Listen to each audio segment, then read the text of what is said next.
We are looking at how to pronounce this name. Let's break down the different pronunciations. We'll be looking at how to say more confusing names, including from German. Indeed, in German, it is said as Spiegelman, Spiegelman. Now in English, it's sometimes pronounced similarly as Spiegelman or Spiegelman or Spiegelman or Spiegelman.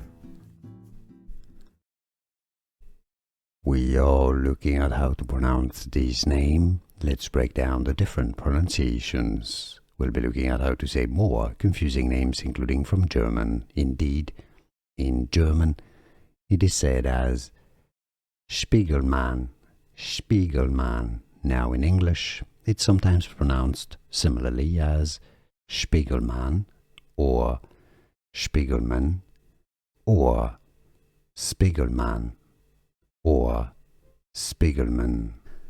Here are more videos on how to pronounce more confusing words and names too many mispronounced. Like this video if you found it useful. I appreciate your support. I'll see you soon and thanks for watching.